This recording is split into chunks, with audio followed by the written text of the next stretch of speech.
आंध्रप्रदेश विशाखापाटना रे बड़ दुर्घटना। श्री बराहलक्ष्मी नरसिंह स्वामी मंदिर रे चंदनोत्सव समय रे भुशुड़िला 20 फुट लंबा पाचेरी। एथिरे 8 जनकर मृत्यु होइथिबा बेले शताधिक आहत होइछंती।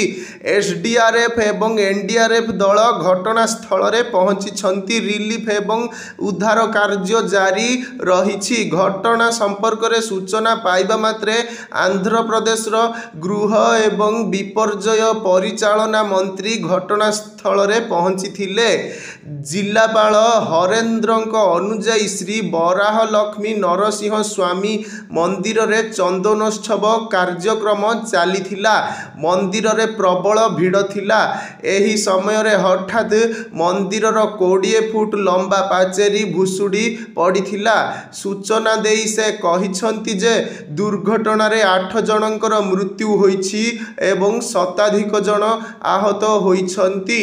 आहत माननकु चिकित्सा पई हॉस्पिटल रे भर्ती करा जाइछि। एसडीआरएफ एवं एनडीआरएफ द्वारा संधान एवं उद्धार कार्य जारी रहिछि। दर्शन पई हजार हजार भक्त एकाठी होइथिले। सूचना अनुसार राति प्राय 2:30 समय रे दुर्घटना घटिथिला। अक्षय तृतीया अवसर रे मंदिर रे चंदनोत्सव कार्यक्रम चलीथिला।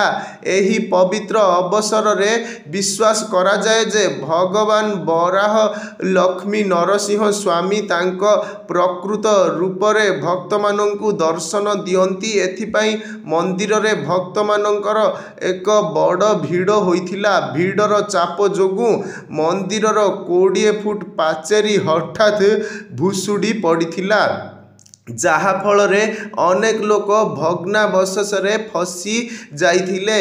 दुर्घटना परे घटनास्थल रे बहुत चित्कार होइथिला। सूचना पाइबा मात्रे पुलिस अधिकारी माने घटनास्थल रे पहुंची थिले।